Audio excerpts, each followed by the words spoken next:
Hello and welcome to In Stitches. I picked up this lovely little Singer from a thrift shop the other day, or otherwise known as an op shop here, or a charity shop, and it just caught my eye as it's in pretty good condition. I haven't tidied it up, I've just left it as I found it, but I will tidy it up as I go. And if we can get the latch off there, it's a lovely little Singer 185K, and as you can see there, it's in the lovely two-tone sort of a fawn and brown, I guess you'd call it. A very nice little machine in pretty good condition. The thing that sort of caught my eye was the fact that the bobbin winder rubber is the original brown colour, and even the belt is the original brown belt, which, you know, are getting pretty hard to find these days. It's pretty easy to find the black ones, or, you know, this sort of thing here as a replacement, but they just don't quite look right. So quite nice to see one with an original belt. The only thing is that I think that the power cord here, the power plug here, is non-original. Pretty sure that should be a brown colour. I may even have one that is the brown colour, in which case I'll match it up and put it with this machine. If we have a look around the back there, I've just pulled a sticker off the back there that needs a good clean up. The whole machine needs a bit of a clean, actually. Not sure if the bulb is working, but it's all original there.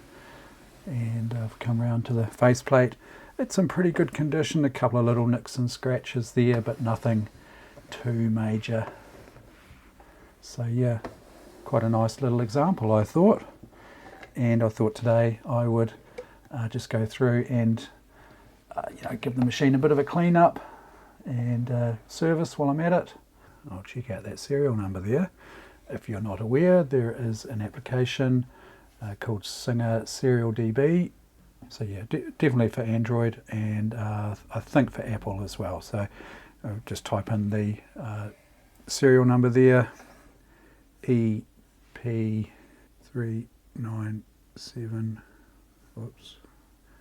398734, 1959, 185K, July 27. Okay, looking reasonably tidy under there, it's good.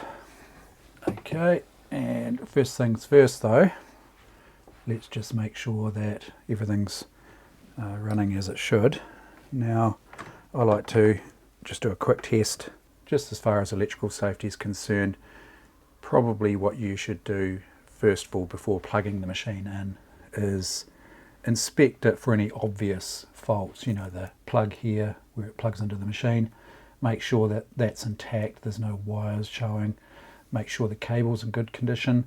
This one's a bit borderline, actually. You can see there's a little bit of a nick there. I don't have it plugged in and turned on at the moment.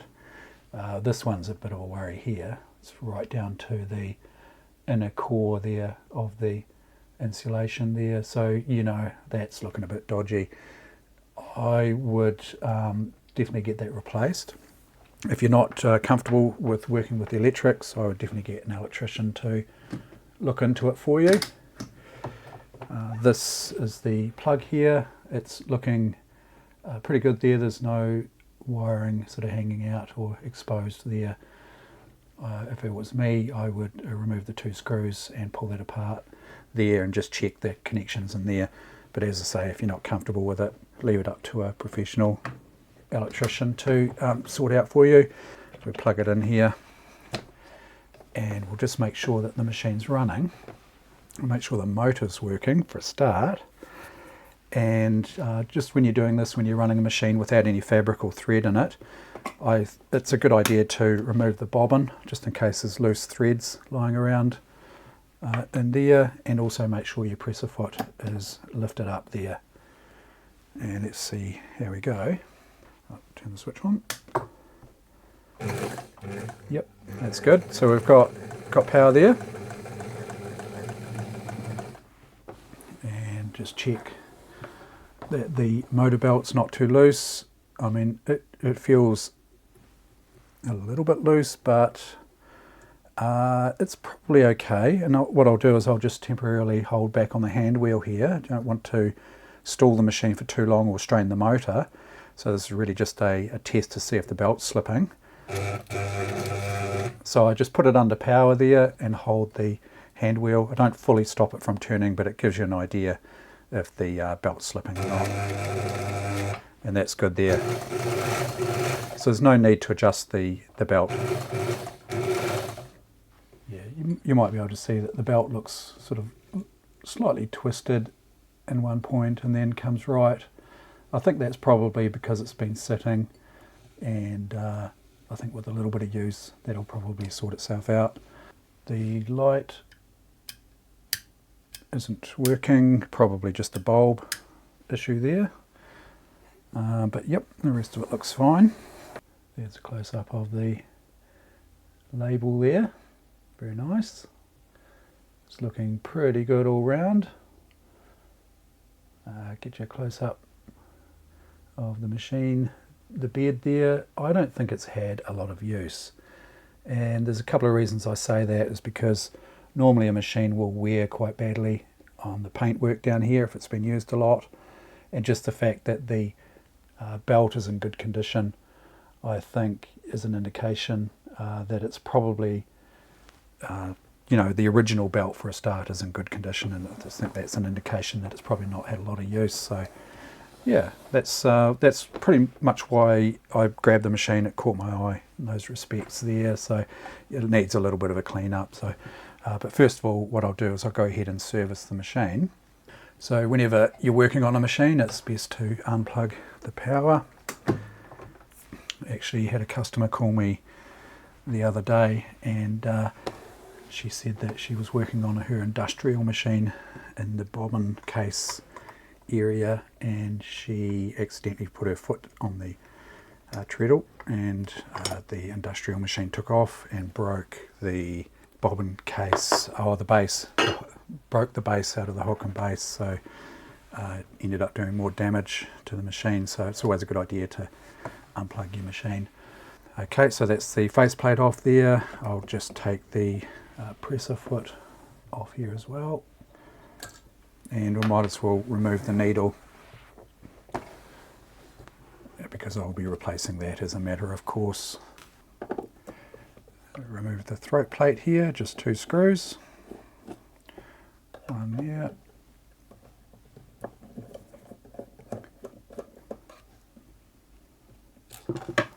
one there. Slide that slide plate back there, remove the plate, and as you can see there, it's looking pretty gunky there. So yep, definitely a good idea to give that a clean.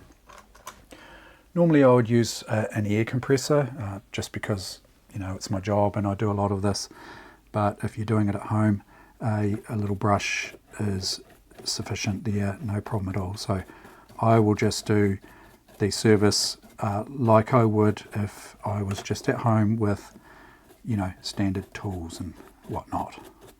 So a little brush like this, very handy.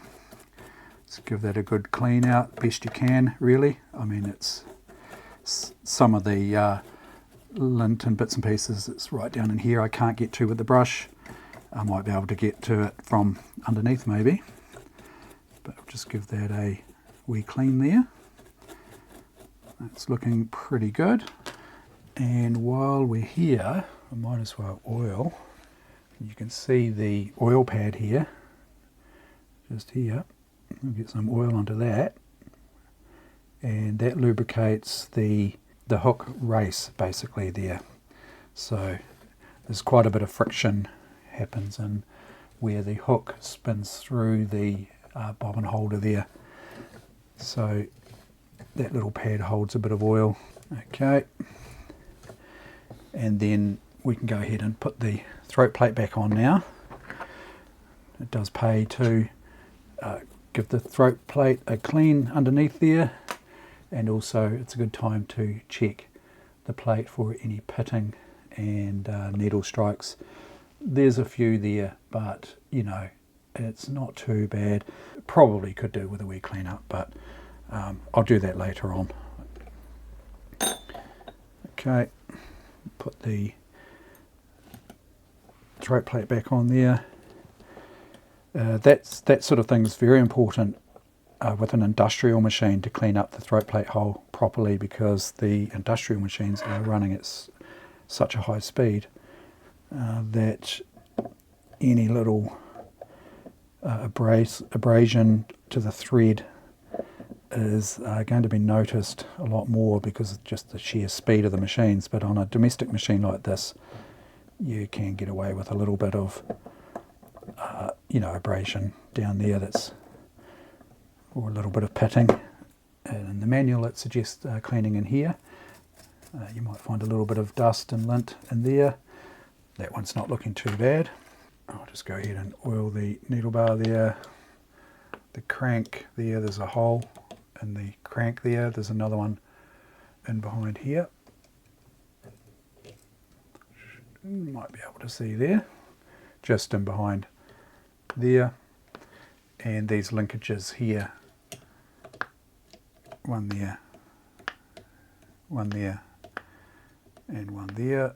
The presser bar, bottom bearing and top bearing there. I'd probably put a little bit there as well. And also, I think it's probably a good idea just to oil that screw there for your presser foot pressure there. Keep that nice and oiled. And also I'd be tempted to oil the foot lifter there, just on the surface that pushes up there, and on the hinge there. Just as an aside, you can get a really good view of the tension release mechanism. So when we lift the presser foot, the thread tension is released. That's so that you can bring the fabric out from under the presser foot without breaking the thread. And if we have a look how it works, lift the presser foot here, you'll see that little lever there, that one in there, pushes against a pin running through the tensioner here, and you can see this here opening up, releasing the tension there. Most, if not all, sewing machines have it. Even overlockers have it, and sometimes if on an overlocker or a serger, it may be automatic when you lift the foot, or sometimes they have manual levers to release each individual thread on this. The likes of a 4-thread, you'll have 4 individual little levers. Okay, so that's looking pretty good there. Put the plate back on.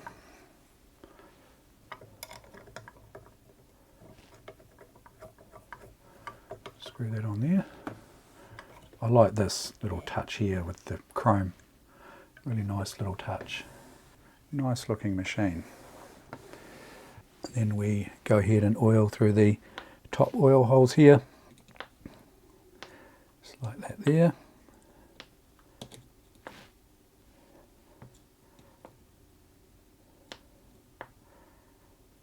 Don't forget your bobbin winder.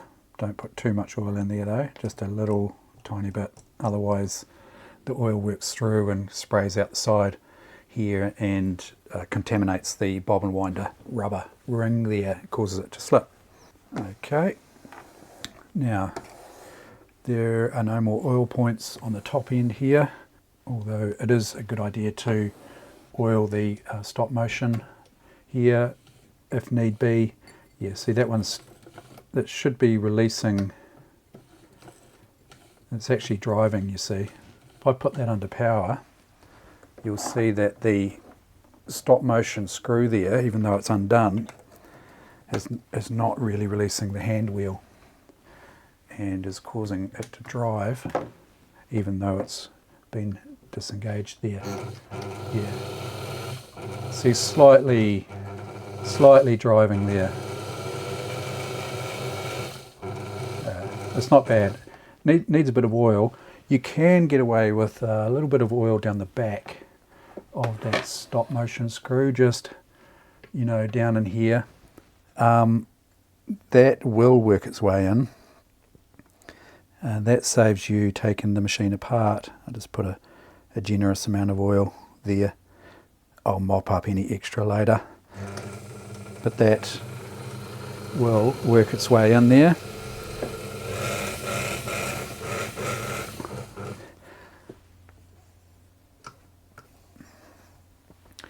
if that doesn't work and the machine continues to drive even though you've got the stop screw released, that can just mean that the oil's not getting right in, and that you need to remove this screw here, take the motor belt off, pull the hand wheel off, lubricate the shaft, put the hand wheel back on, install the belt and put the stop screw back on. Pretty sure I've done a video on how to remove these and reinstall them, but I'm sure there's plenty of videos out there showing that. The other reason it may not release is if your motor belt is too tight. So it's pulling on too tight here and it will continue to drive even though it's released. Okay, tighten that up. It's all set to go there. Just unplug there again. Now there's quite a few oil points underneath here. If we tip the machine back, you can get to it relatively easily. Just like that there. You might be able to see a little bit of lint down here, and that we can get with a pair of tweezers there. Decent amount of lint. You want to be careful picking around that area because you can see the little red felt pad there. You don't really want to be picking that out. That's to lubricate the hook as we did before. But just get in there. It's not looking too bad. Give it a wee brush there. It's nice there. Now the main oil point here for the hook is that one there, that big hole there. Get a decent amount of oil in there. There's another couple of holes here. One there, one there. There will be, it's probably a good idea just to oil either side of this bearing here. This one here, that linkage there, get some oil down there. You can't really get too much oil on there. If you put too much or a little bit too much on there, the excess oil is just going to drip down and will end up in the bottom of the machine. I mean, you don't want to go too crazy with the oil, but what I'm trying to say is, it's pretty hard to over oil them unless you go crazy. Okay, let's have a wee look here what's moving around here. Okay, we can get a fair idea just by the moving parts there what needs oiling, and we'll definitely get some oil onto there. And this linkage here, probably just either side of that bearing. There's a sort of a cam set up down in here. Get that oiled there, and then these two there. There's a few oil points here. Try and get you into there. It's a bit hard to see. You can see these points here. Those points there need oiling. There's one either side there. And then we come down this end here. We've got that linkage there. We've got another linkage here. And there's also that linkage just there as well. And then I would also put some on that linkage up in there, but hard to see there. Just where that is turning there. If we consult the manual here, you'll see these oil points here. Okay, pretty sure I've got all of those. It doesn't say anything about oiling just above there. I wonder if maybe the oil gets down from the top. I'm not 100% sure, but I just oiled it anyway. There's the lubrication points that we went through the faceplate there, and also the lubrication points through the top there. While I'm here, I would give this a dust out in the bottom there. I'm not going to get too fussy with it, but you get the idea there. It's looking pretty good there. And just bring the machine head back down there. Reinstall the little keeper. and we're ready to give the machine just a general clean. Now, I have gone through this before with cleaning. If you are going to use any spray products, just make sure that it's not a harsh product. This one is very good. I haven't had any problems whatsoever with this. It's pretty mild. But don't go spraying on the machine, because the spray can get down the oil holes, and you definitely don't want cleaning fluid down the oil holes. So yeah, it pays just to, spray onto the cleaning rag that you're using, and then just, go ahead and clean.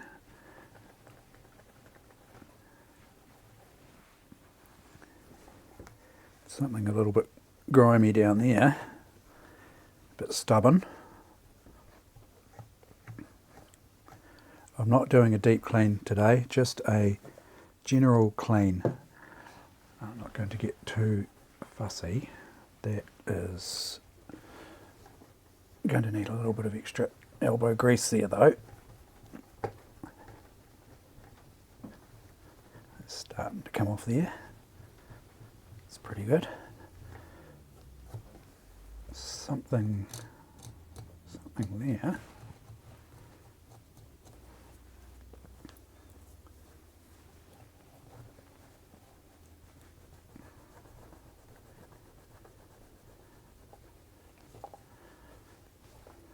Okay. Generally is looking fairly clean, so there's not too much to be done there. Another little tip just for general maintenance is to clean or lift the presser foot to release the tension, and just clean in between the discs just to make sure there's no lint sitting in between the discs there. It's looking pretty good there. So just carry on with the general cleaning. I mean, it doesn't really need much. Just shine up the chrome there.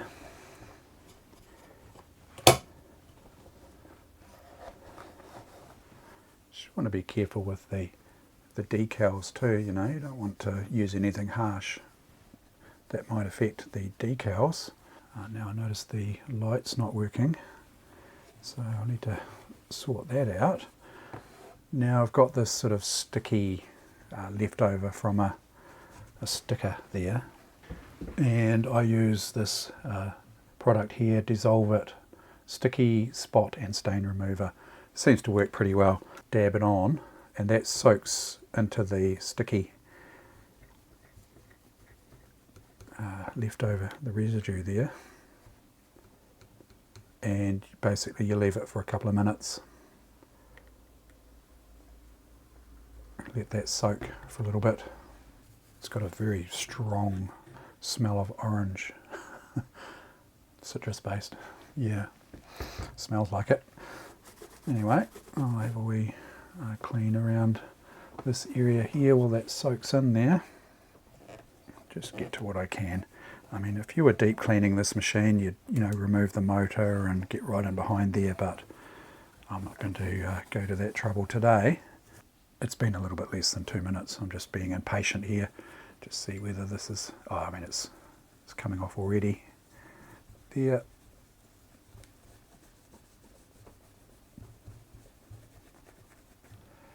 Yep, looking pretty good there. Yep, that's looking a lot nicer there. As far as the bulb's concerned, there could be a couple of reasons it's not working, or several reasons. One might be just that the bulb's blowing. The other might be that the switch is faulty, or maybe the cabling is faulty. But let's just hope that it's bulb, and in this case we just remove the bulb holder here. That just slides out like that. Remove the bulb. It's a bayonet fitting, so push in and turn anti-clockwise, and we can test the bulb. I mean, the quickest way would be just to install another bulb, right? But I can check this bulb. Just got my multimeter here. If I put the leads together, we're in ohms, right? So we get 0.1 of an ohm resistance there. And if I measure this we'll probably see open. No, we don't. 190 ohms resistance. So that bulb is actually okay. So why is that bulb not working? Let's plug it in there again. Okay, I've just plugged the power in, switch is on, and we still have no power there, no bulb action. Yeah, not sure why that isn't working, but as I say, you know, it could be a terminal problem down in there, but the terminals look okay. Let's get my torch. Yeah, the terminals look fine. If we have a close look in there, they look okay. Nothing wrong with the terminals. We could measure that to see if there's voltage there, but I don't really want to go sticking my probes down in there. It's probably just a matter of, you know, checking the wiring here. Could be something, you know, broken in here, or something's not quite right down here. I will leave that for another video, but in the meantime I will go ahead and reinstall this bulb here. So there's the basic cleaning done, and I think we're ready for a trial run here. Normally before I go through and go to the trouble of cleaning a machine and servicing a machine, I would normally test it first. I did test it, this one, yesterday. It actually sews fine, no problem. So that'd be the first thing I would do. It's been about 2 months since I shot the first part of this video, and since then I've had some surgery done on my hand. That's why I haven't been making many videos lately, but I'm in catch-up mode. Got a little bandage on here, so it's healing well. But since then I picked up a museum collection of machines, and this one here was part of it. If you haven't seen the museum collection video, I'll link it in up here somewhere and in the description down below. But this one came from the collection. It's not as good condition. I mean, there's a little bit of wear on the hand wheel there, but I did want to show you that, you know, it does have the brown style of foot controller, and the plug, foot controller plug, I'll just quickly show you that. So we've got the brown matching foot controller, the brown matching plug here. If we have a close look here though, you'll see that the little latch here is not brown, it's black on this one. So this case here I think is from a different machine, and unfortunately the cabling has been replaced. It's no longer the brown coloured cabling, and so I don't have any brown cabling. That is the foot controller from the machine up the back there. That's the original one that we're looking at in this video here. So I just thought I'd show you this one here. As you know, I'll probably use this brown plug here to closer match, you know, the machine, and maybe make a good one out of two. You know, this one up the back here will be my one that goes into my collection here, and I'll use, as I say, this brown plug here and the brown foot controller with it. I will replace the cable probably just with black cable, and yeah, that'll sort of make it a little bit more original, a little bit closer to original. Okay, let's start by winding a bobbin here. I'll place the bobbin there, thread on the top spool pin there, come across to this eyelet here, and then through the little guide here, like that, and just straight around the bobbin there. Just wind that around a few times, just engage the stop motion there, and engage the bobbin winder.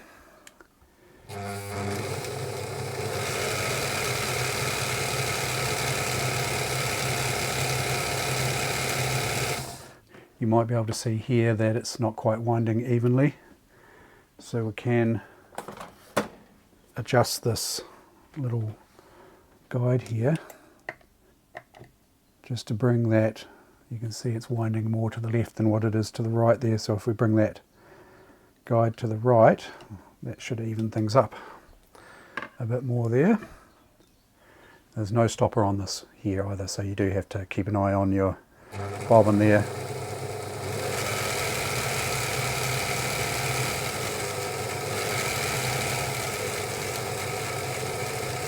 That's winding more evenly there now.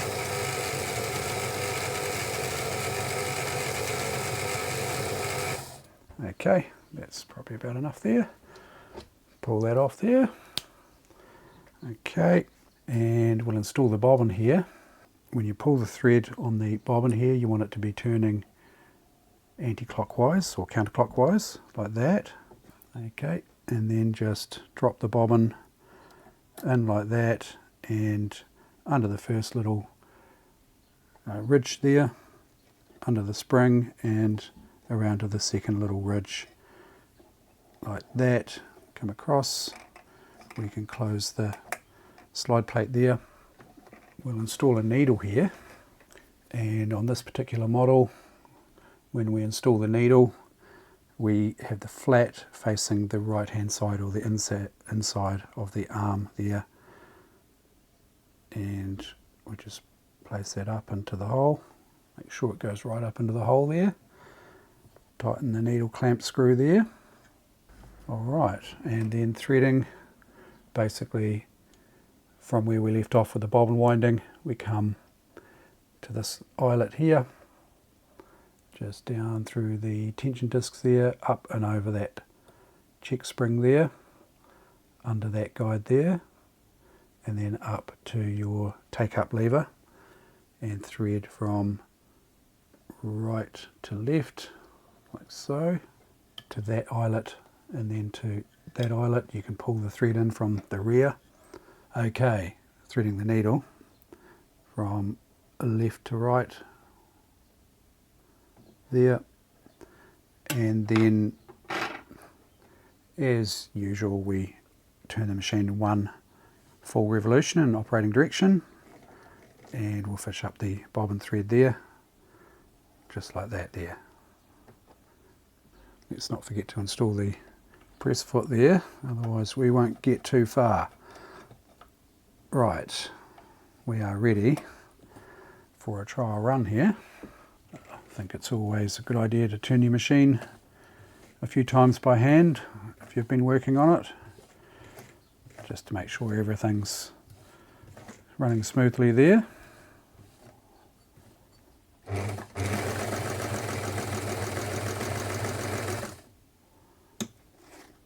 We do have loopies. We do have loopies underneath. It's a surefire sign of not enough top tension. So I'll just crank that top tension up a bit there.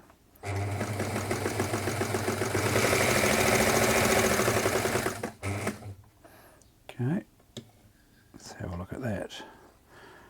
Yep, it's looking better there. Yeah, you can see the loopies there. Not enough top tension. That's the top thread looping underneath. What a common problem. So I've got the tension set up there to, I actually had it set down on 3, so got it set to 5 there now. Looking good.